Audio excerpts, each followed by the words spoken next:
Jésus, nous sommes dans la troisième partie de ce que nous avons commencé il y a quelques jours, où nous sommes en train d'aborder un texte qui est assez pertinent et nous sommes en train de dire des choses qui sont assez puissantes et capables de créer la vie et de donner la vie dans chaque chose. Bonjour à ceux qui viennent se joindre à nous, que Dieu vous bénisse, vous êtes les bienvenus. Alors, pour ce faire, je veux vous proposer de lire le texte que nous sommes en train de travailler. C'est bien et bien le livre du prophète, l'évangéliste de l'ancienne économie. Quand je dis ancienne économie, ça veut dire Ancien Testament. Souvent, je n'ai pas l'habitude de dire Ancien Testament, moi. Je dis souvent ancienne économie, nouvelle économie. Donc, essayez un peu de vous habituer à mon jargon, s'il vous plaît. Ésaïe chapitre 52, que nous lisions depuis 2 jours. Je vais vous proposer encore ce texte. Si nous pouvons le prendre, le verset 13, nous lisons au nom de Jésus. Voici, mon serviteur prospérera. Il montera, il se lèvera bien haut. Je peux répéter? Ok? Alors réécrivez-moi toujours le texte en bas pour ceux qui viennent un peu en retard, pour qu'ils puissent ne pas se poser la question, il s'agit de quoi? Donc voilà, il s'agit de quel texte? Alors, voici, mon serviteur prospérera. Il montera 1. Il se lèvera 2. Il s'élèvera bien haut 3. Ok? C'est le texte que nous sommes en train de partager depuis quelques jours ici dans notre réseau de prière. Et je crois que Dieu vous fait du bien et vous êtes si nombreux à m'appeler. Je reçois d'appels de partout, de Cuba, de Burkina, de Côte d'Ivoire, de l'Algérie, de Madagascar. C'est un peu partout dans beaucoup de coins du monde. Et je crois que ces messages vous font énormément du bien. Et que vraiment votre relation avec Dieu soit de manière encore étroite. Et ça nous fera que du bien à tout le monde, quoi. Alléluia. Voilà, maintenant je vais vous proposer une prière pour que nous commençons. Seigneur, s'il te plaît, plus de toi ce soir, rien que toi. Pas d'homme, pas de John Wiesel, mais toi, Jésus. Aucun homme dans ce monde, rien que toi. Remplis ces terres de toi. Toi, la pierre qui est tombée sans le secours d'aucune main et qui a brisé la statuette et qui est devenue une montagne. Descends dans ce monde. Remplis notre monde, ô Jésus, et fais du bien à chacun de nous. Merci de bénir l'enseignement de ce soir et de faire du bien à quelqu'un. Au nom de Jésus, nous disons Amen. Que Dieu vous bénisse. Maranatha. Alors, le texte que nous venons nous lire nous fait voir que le serviteur de l'Éternel, nous l'avions dit, que lorsque l'on parle du serviteur de l'Éternel, il s'agit bel et bien de Jésus. C'est lui le serviteur de l'Éternel. Lorsqu'on parle du serviteur de l'Éternel et que vous lisez dans la Bible, surtout quand vous lisez Ésaïe, qui est un prophète christocentrique, qui présente Jésus, qui parle du Christ, qui parle de sa mort, qui parle de sa venue, qui, en son temps, n'étant pas contemporain de Christ, mais a décrit comme personne avant ce que serait Jésus de Nazareth, ce que serait même sa vie, etc. Et dans toutes ces prophéties. Il y a même dans la passion du prophète Ésaïe, de moments où il parle sur les souffrances du serviteur, le serviteur souffrant. C'est vraiment des textes, 3 chapitres d'affilée comme ça, hyper intéressants. Peut-être qu'un jour on en parlera. Et nous arrivons au chapitre 52, le verset 13. Et là, le prophète s'arrête. Il dit le serviteur, dans la prophétie, parlant de Jésus, il dit, il montera. Et il insiste, il se lèvera. Et il insiste pour une 3e fois, il sera bien haut. Pourquoi le Saint-Esprit insiste-t-il autant sur la montée du serviteur de l'Éternel? Pour quelle raison? Pour quelle raison le Saint-Esprit insisterait-il autant que le serviteur de l'Éternel devrait monter, etc. à 3 reprises? Et pendant les 2 jours passés, nous avons essayé de parler, évidemment, par la grâce de Dieu. Le Saint-Esprit nous a permis de comprendre que la première montée du serviteur, c'était sur Moïse. Abraham, c'est ce que je dis. Abraham. Et on en a parlé, si vous êtes dans notre page John Bizani Ministries, vous pouvez faire un like sur cette page. Et puis vous pouvez aller vous allez suivre l'enseignement. On a fait voir ce que c'est la montée sur Abraham, la relation qu'il y a entre la foi et la grâce. On en a expliqué largement là, vous pouvez suivre ça. Et puis, la deuxième montée, il se lèvera encore. Comment expliquer? Il doit être sur qui serait-il encore? Quel est le deuxième personnage importantissime dans la vie d'Israël, dans la nation d'Israël? C'était qui la deuxième personne le plus importante? C'est Moïse. Et depuis hier nous avions parlé sur Moïse, et vous pouvez encore suivre l'enseignement parce qu'il y a encore là, c'est encore sur notre page, vous pouvez toujours suivre l'enseignement. Je ne peux pas tout le temps faire des récapitulatifs, au risque qu'on ne puisse pas assez avancer, on risquera de faire un peu du surplace, ça ne sera pas très avantageux. Ce soir, j'aimerais un peu pouvoir essayer un peu d'avancer et d'évoluer avec vous. Ça va, j'espère. Vous m'entendez bien? Que Dieu vous bénisse là où vous êtes, partout dans le monde, et que la grâce de Dieu soit sur vous.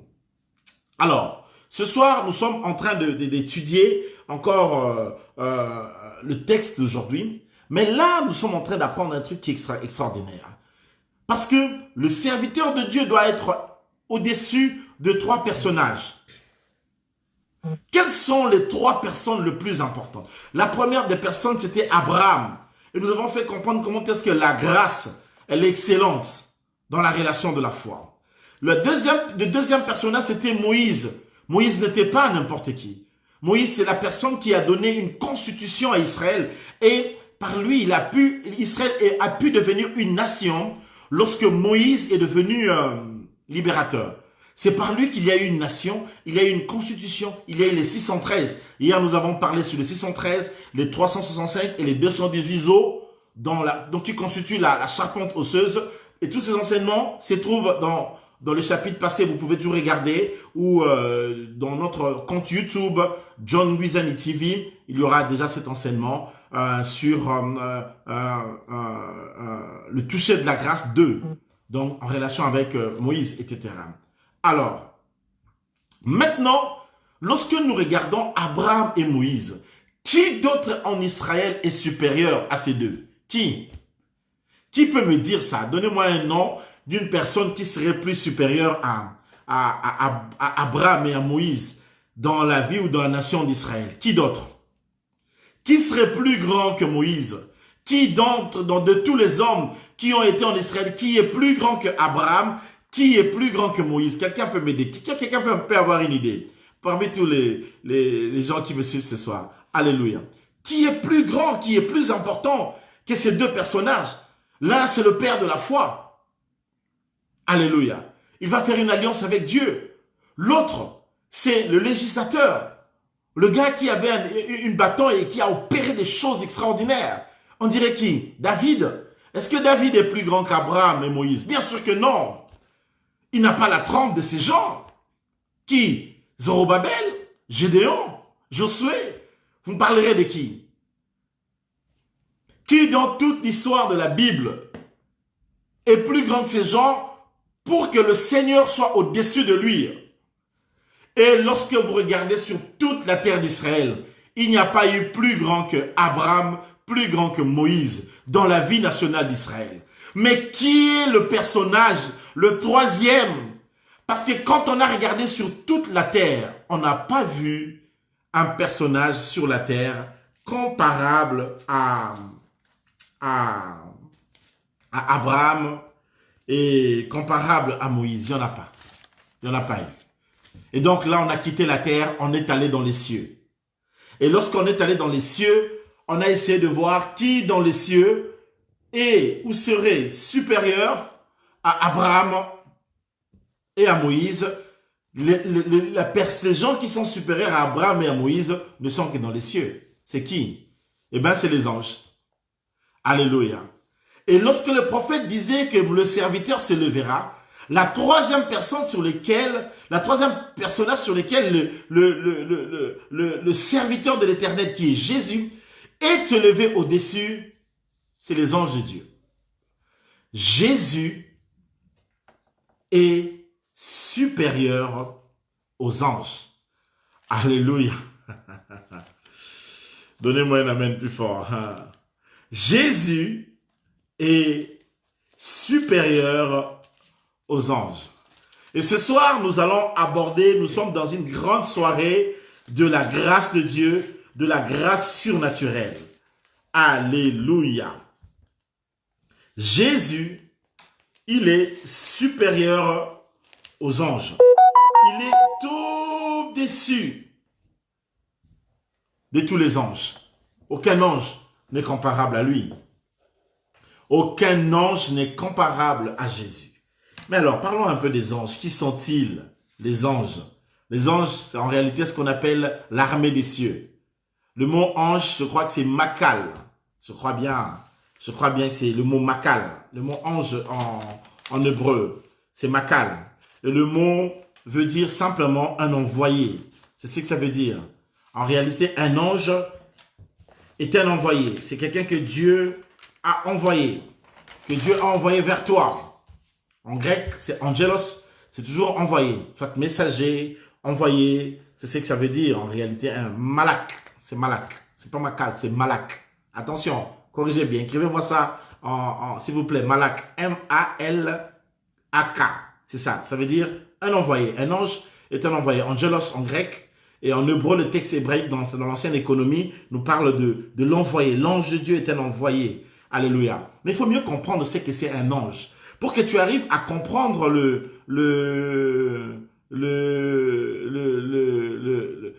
l'enseignement de ce soir, j'aimerais bien que tu comprennes un ange. Les anges, ce sont des êtres divins.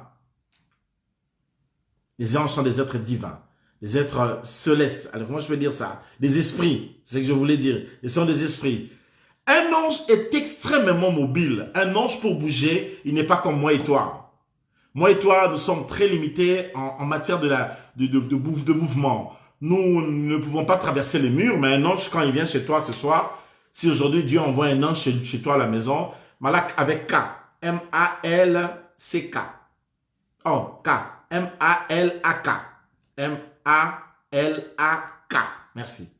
Alors, je disais que les anges sont mobiles, ils sont extrêmement mobiles. C'est pas comme moi et toi, on est limité. D'ailleurs, tout le monde est en confinement. Voilà, tu peux même pas bouger. Tu ne bouges que dans ton petit salon. Tu reviens comme ça. Or, les anges, ils sont mobiles, extrêmement mobiles. Les anges n'ont pas de sexe. Ils ne se reproduisent pas. Vous connaissez un peu la fameuse querelle byzantine sur le sexe des anges. Non, les anges n'ont pas de sexe. Alors, d'où vient le nom Angèle? Ça vient d'où Angèle? Existe-t-il des anges féminins? Non, il n'y a pas même des anges masculins parce qu'un esprit n'a pas de corps. Et n'ayant pas de corps, ils ne sont pas des hommes. Voilà. C'est vrai qu'on parle souvent d'eux au masculin, mais en réalité, un esprit, c'est un esprit. Un esprit n'a pas de sexe. Vous êtes avec moi? Alléluia. Là, c'est des anges. Les anges, ce sont des créatures. Ce n'est pas Dieu, les anges. Parce qu'il y a d'autres gens qui s'aventurent à faire même des cultes des anges. On ne prie pas un ange. On n'adore pas un ange. Merci, Malak. Dieu te bénisse. On n'adore pas un ange. On ne prie pas un ange. Ça ne se prie pas, ça ne se loue pas. Et il n'y a pas à dire que non, oh, j'ai pris mon ange, vas-y, mon ange fait ceci. Je te prie mon ange. Un ange de Dieu n'est pas adorable. L'ange qui est apparu à Jean, Jean a voulu l'adorer. Et comment Jean qui a connu le Seigneur, le jour où il voit un ange, il a été piégé pour adorer, il est tenté, il a été tenté, il a voulu aller adorer un ange. L'ange lui dit non, non, non, non, non, tu ne peux pas m'adorer, tu ne peux qu'adorer Dieu seul. Les anges adorables sont les anges du diable. Si tu vois un ange qui vient pour te demander l'adoration, ce n'est pas un ange de Dieu. Alléluia. Ce sont des êtres immortels. Sauf que pour ceux qui ont perdu leur dignité royale, mourront dans le feu éternel. Voyez un peu? Ce sont des êtres plus puissants que les hommes. Les anges sont puissants en force. Ils sont supérieurs aux hommes par rapport à la puissance, par rapport à leur force. Et ils sont plus puissants, ils sont plus forts. Les anges. Alléluia. Évidemment, ils ne sont pas de notre nature. Ils sont d'une autre nature. Et le ministère des anges, ça existe.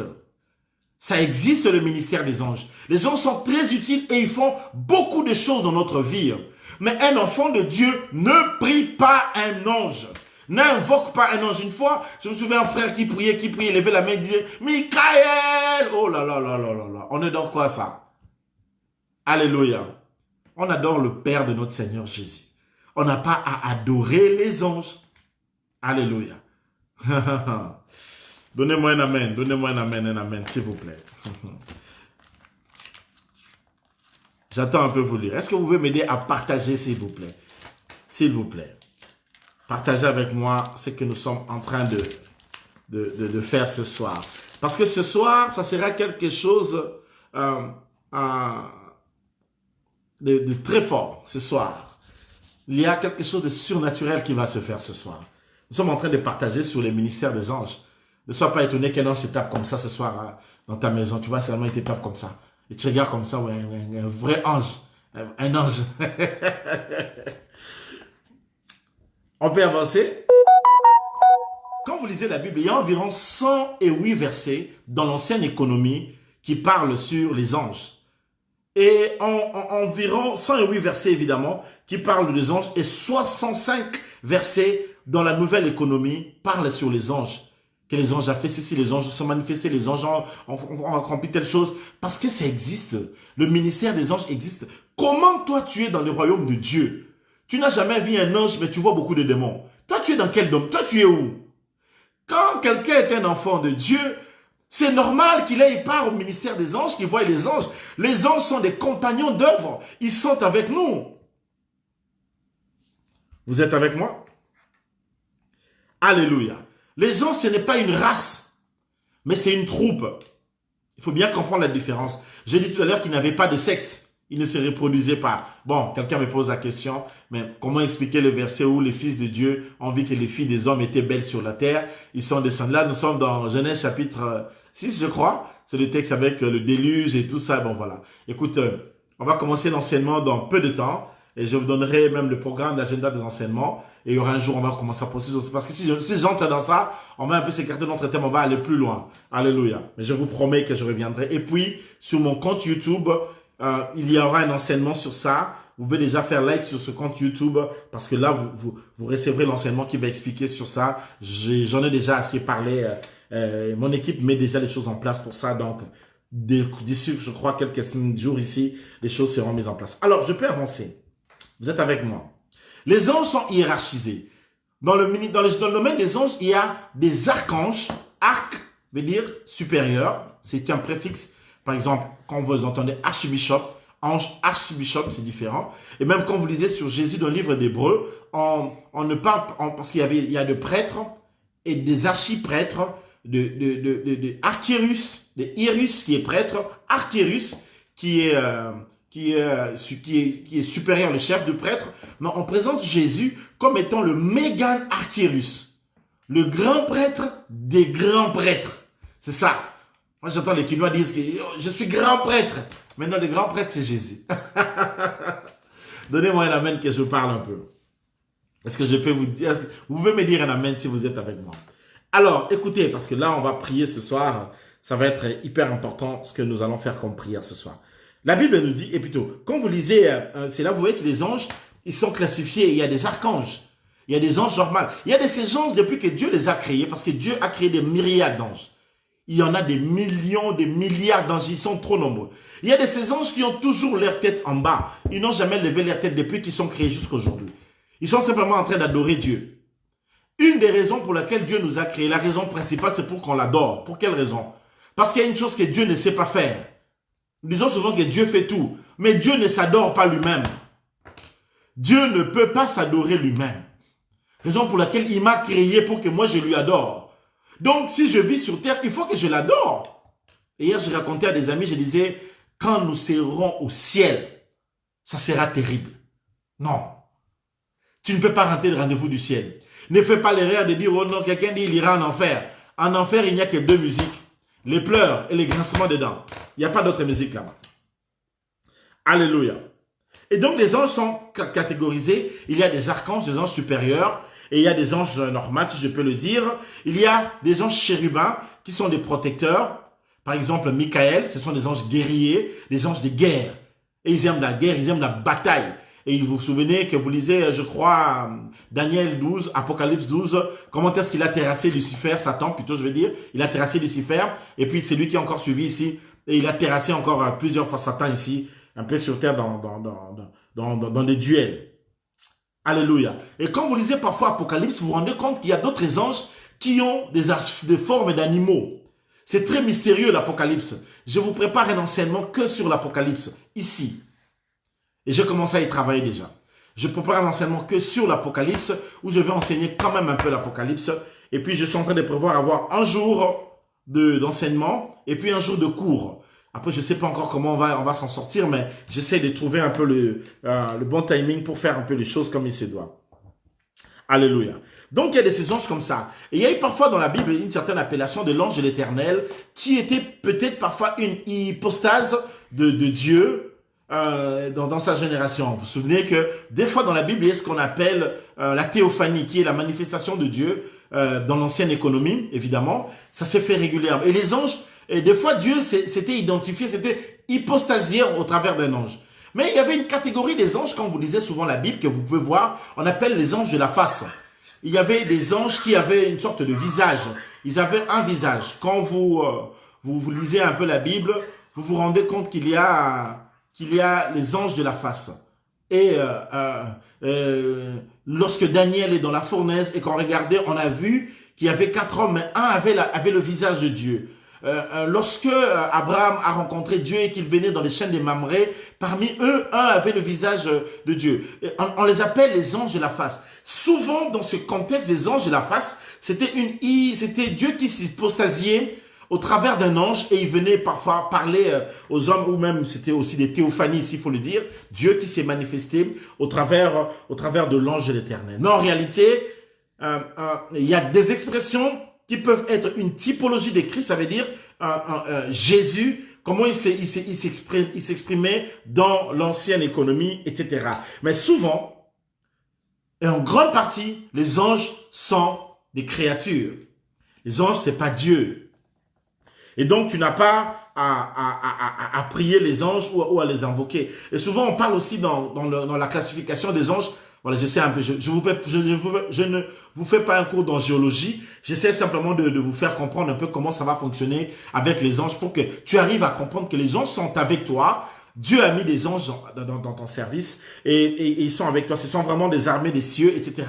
Même la Bible dit que lorsque Dieu créait le monde, les anges étaient en train de chanter. Les anges chantaient quand Dieu créait. Ça veut dire que le temps que Dieu a créé les anges et plusieurs temps après la création de la terre a été créée après la création matérielle, plusieurs années après. Et là, les anges étaient déjà créés et ils chantaient. Ils regardaient comment la puissance de Dieu s'est déployée dans la création.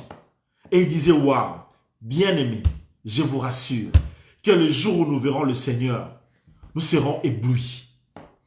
Ça sera fort. Ça sera un amour inséparable.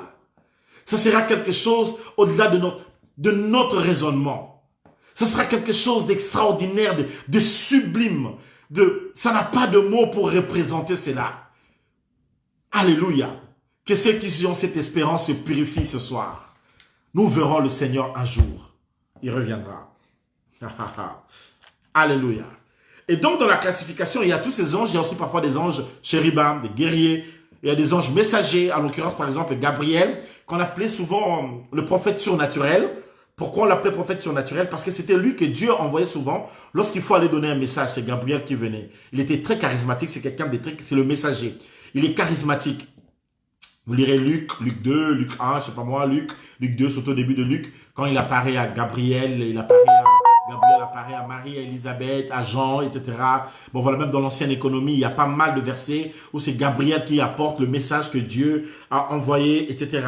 Et il y a l'ange, par exemple, Michael, lui, hormis les séraphins, qui sont aussi des anges qui sont chargés parfois de la louange. C'est pourquoi ceux qui sont dans le ministère de la louange doivent faire très attention avec la musique.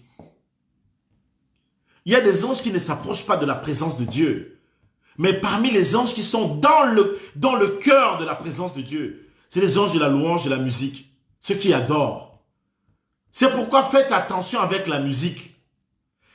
Faites très attention avec la musique.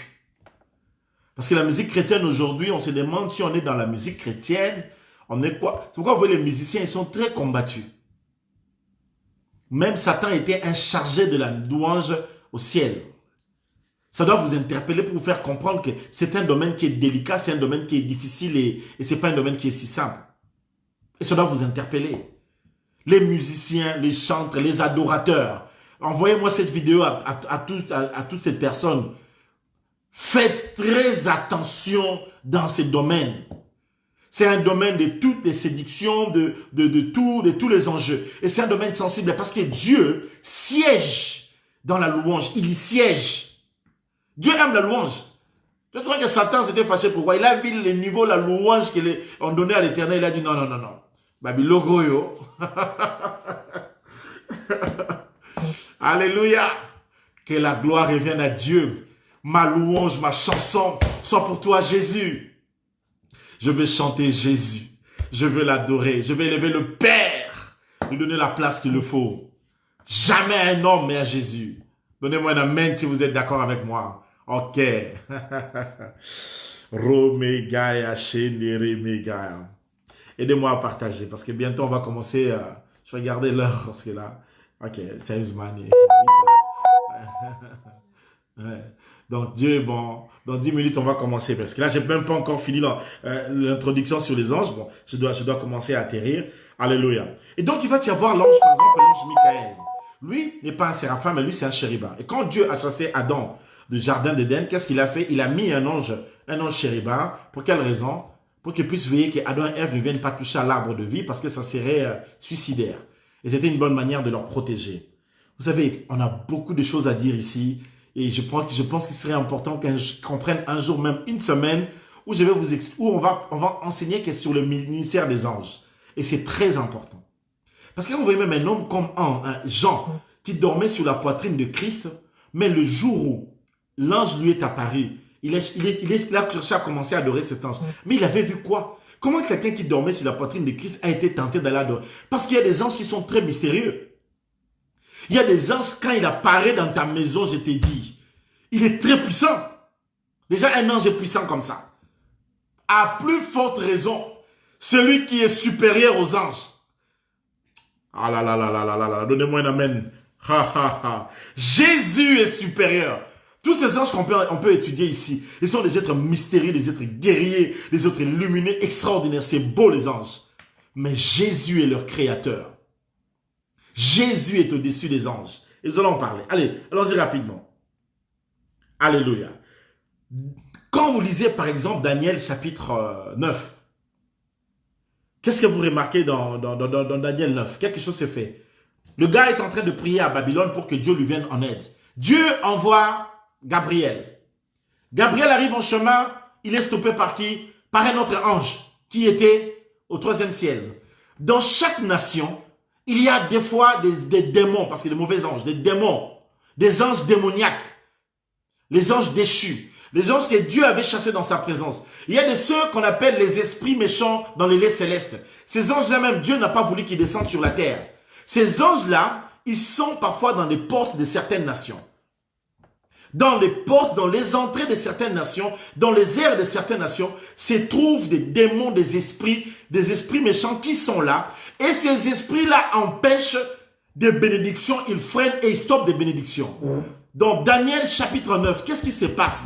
Daniel est en train de prier. Daniel est en train de prier. Pendant que Daniel est en train de prier, il prie pourquoi? Il prie pour que Dieu fasse quelque chose, n'est-ce pas?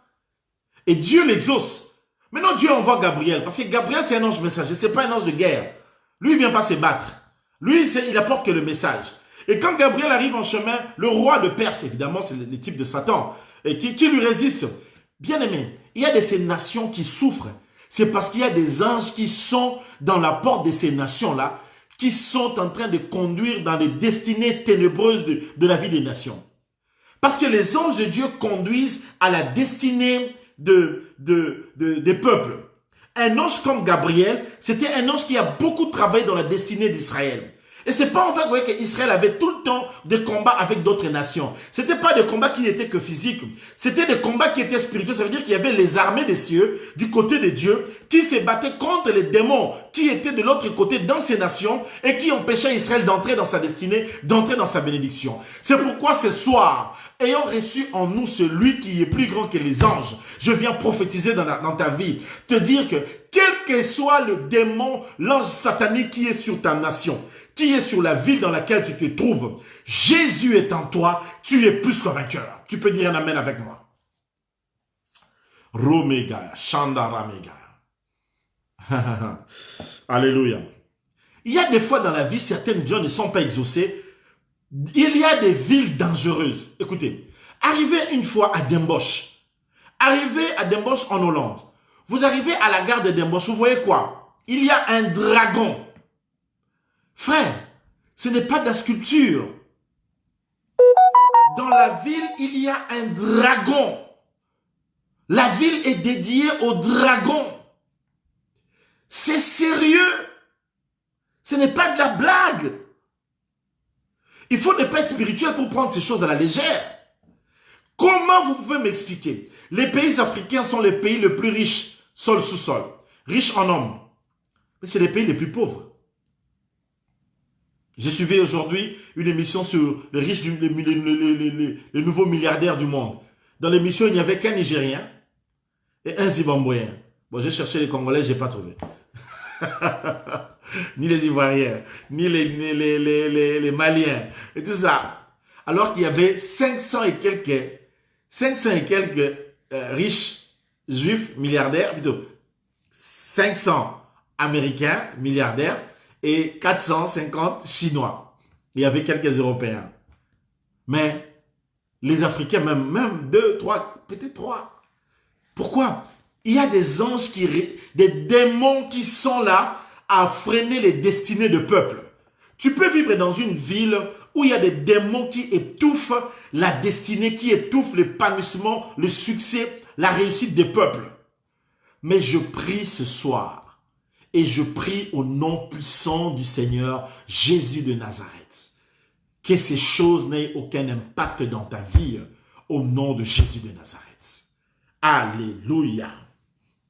Alléluia. Lisons un texte.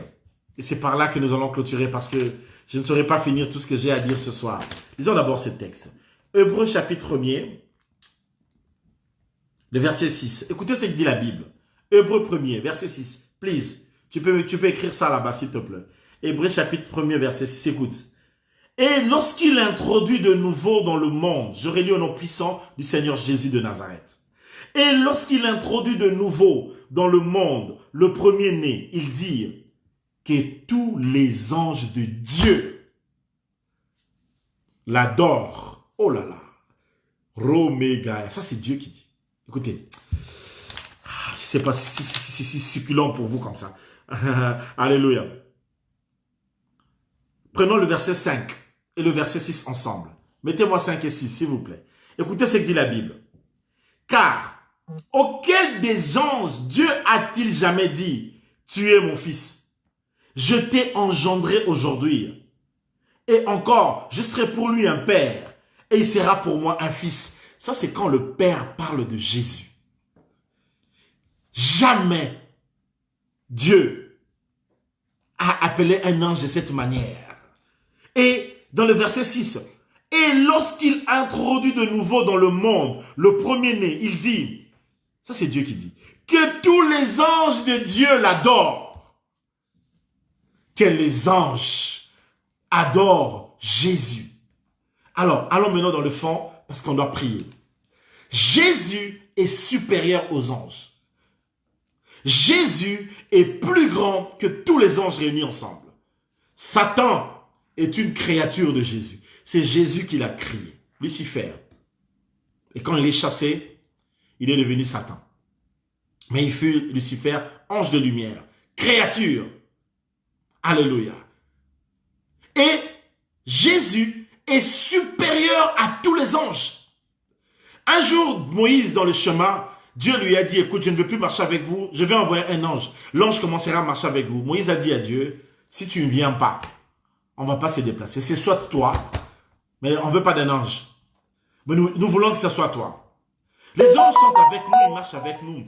Là où tu es, enfant de Dieu, chaque enfant de Dieu, les enfants de Dieu sont gardés par des anges. Nous ne marchons pas nous-mêmes. Et les anges font bien leur ministère. Évidemment, nous n'avons pas à les adorer, nous n'avons pas à les prier. Nous n'avons pas à leur dire, ange, mon ange, viens, je t'envoie, je t'invite, viens, mon ange, viens, caresse-moi. Ça n'existe pas. Un ange à qui tu commences à faire des prières comme ça, tu invoques un ange de Satan. L'ange de Dieu ne s'invoque pas.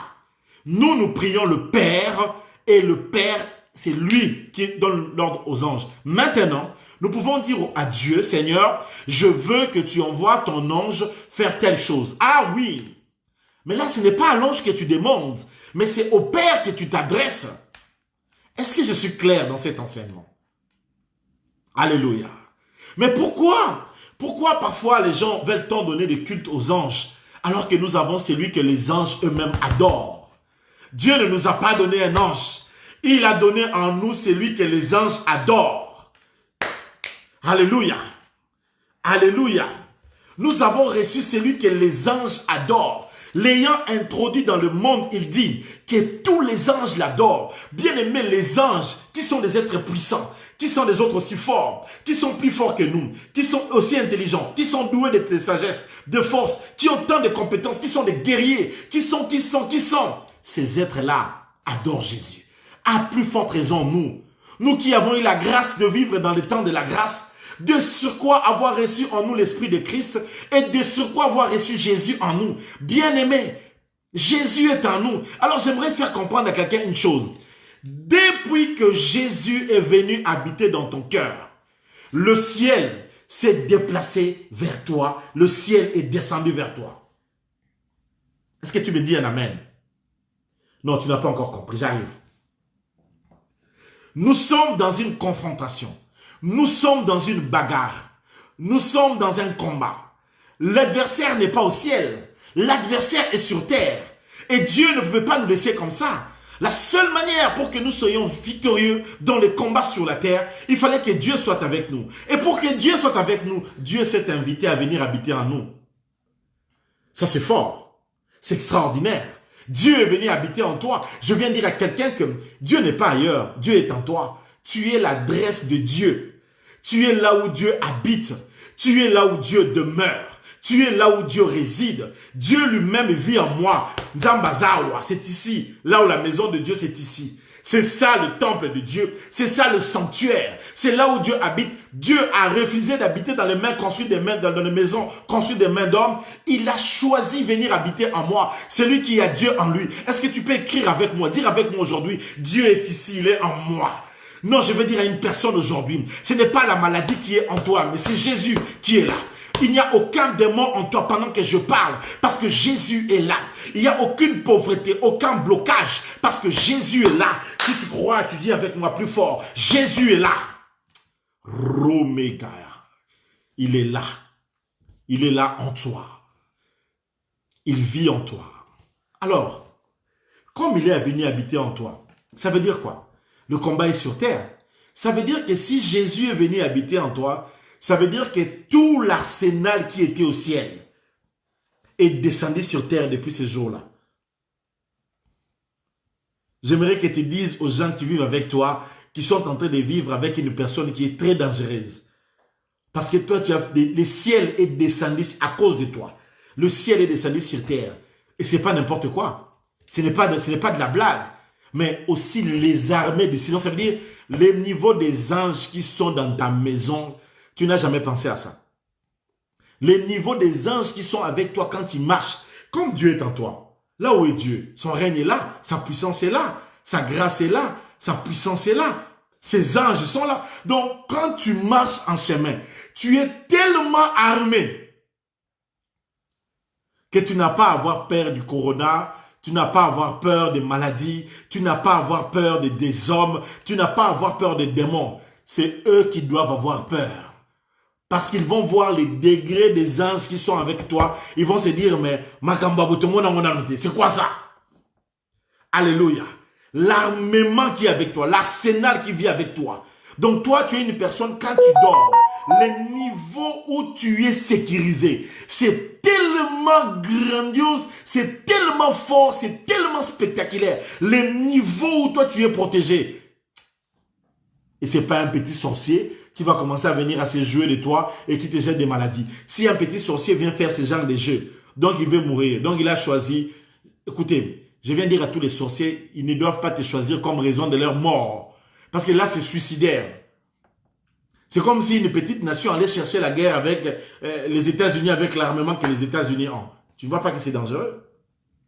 C'est suicidaire. Les gars là de Corée du Nord avaient voulu à un moment faire des zizanies. Lui-même, il a compris que non, ils vont mourir tous ensemble. Parce que le niveau de l'armement des États-Unis, c'est trop puissant. Bon, maintenant, imaginez que nous avons en nous celui qui peut détruire, qui détruit même l'armée américaine. Le nucléaire chrétien qui est en nous est plus fort. Qui me donne un amen plus fort. Bon, je pense qu'il va être temps. Dans 4 minutes, on va rentrer en prière. On va déborder juste de 5 minutes encore aujourd'hui pour prier. Alors, écoutez-moi. Très bien. Nous avons reçu Jésus. Et vous savez, il y a certains versets de la Bible, et quand vous les lisez, vous êtes éblouis, vous êtes même troublés. Vous êtes même troublés que des textes pareils, parfois les gens ne l'exploitent pas. Alléluia.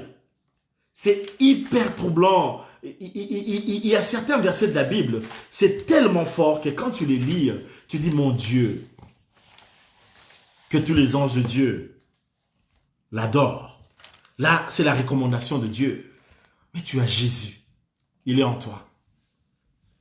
Si les anges peuvent faire des mouvements, si les anges peuvent être puissants et tout ça, mais si toi tu as Jésus en toi, tu dois réaliser quel est le degré de la puissance qu'il y a en toi. Alléluia. Qui a dit avec moi, Jésus est en moi. Je ne suis pas n'importe qui. Non, tu n'es pas n'importe qui. Ça veut dire que ta parole, elle est puissante, elle peut peser. Et ce soir, tu peux seulement parler. Vous savez combien de fois, quand nous prions, nous activons les anges. Par le simple fait de prier. Quand nous sommes en prière. Tu vois l'ange qui est venu à Daniel, il a dit quelque chose à Daniel. Il a dit, je suis venu à cause de tes paroles. Donc ça veut dire des fois, quand nous sommes en prière, que nous disons au nom de Jésus. Toi, tu ne sais pas ce qui s'est fait dans le monde spirituel. Nos prières activent les anges. Et si dans nos prières, les anges sont activés, ils sont capables de faire des choses, ça voudrait dire une chose. Alors ça voudrait dire une chose. Ça voudrait dire que même qui que ce soit, qu'il soit roi, gouverneur, président, PDG, ministre, qu'il soit qui que ce soit, mais tu peux activer des choses rien qu'au travers de ta prière. Donc ça veut dire que dans ta bouche là, tu as les solutions des temps de problèmes. Alléluia. Je suis en train de dire à une personne aujourd'hui, quand il va prier aujourd'hui, les choses vont s'activer. Les anges de Dieu aiment se mettre à l'action pour exaucer le vœu du cœur de Dieu. Et Dieu est en toi. Sa parole est en toi. Mais parle, déclare. Ne pleure pas, parle. Aide-moi, dis avec moi, ne pleure pas, parle. Alléluia. Qui peut dire avec moi encore ce soir, je parle. Voilà pourquoi je vous ai souvent dit de parler. Parce que quand vous parlez, comme Jésus est en vous, comme vous êtes dans ces temps de la grâce, vous savez, un verset nous dit, les anges ont voulu même sonder ces temps ici. Ils ont voulu comprendre les réalités de la grâce. Parce que vous ne pouvez pas savoir ce que vous valez. Tu vaux tellement... Alors écoute ceci, entre nous et les anges, qui peuvent témoigner de la grâce, vraiment, quand on parle de la grâce, entre nous et les anges, qui ont expérimenté la grâce? Nous avons expérimenté la grâce. Pourquoi je dis que nous avons... Parce que nous avons péché. Et Jésus est venu. Il n'est pas mort pour un ange. Le sang de Jésus n'a pas coulé pour un ange. Jésus n'a pas payé de son sang pour un ange. Jésus a payé de son sang pour John Nguizani. Tu peux le dire avec moi? Jésus a payé de son sang pour John Nguizani. Non, il n'est pas mort pour un ange. Les anges n'ont pas goûté à la grâce que nous avons goûté. Nous et les anges, nous avons goûté à la grâce. Voilà pourquoi je dis aujourd'hui, il me touchait de grâce. La grâce allait être donnée pour toi. Même ce que les anges n'ont pas pu expérimenter, Dieu veut que tu l'expérimentes. Il y a une part des choses que l'ange n'a pas vues, que l'ange n'a pas touchées, que l'ange n'a pas réalisées. Mais Dieu a fait en sorte qu'en Christ, que nous le touchons. Nous, c'est Jésus lui-même. Il dit, je me tiens à la porte et je frappe. C'est lui-même qui vit en nous. C'est lui-même.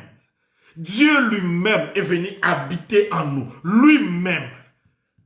Est-ce qu'il y a meilleur que ça? Romégala. Ce soir, il faut changer les choses. Parce que Dieu lui-même est en toi. Tu es aussi divin. Parce que Dieu est en toi. Il faut que tu parles, que tu déclares, que tu changes.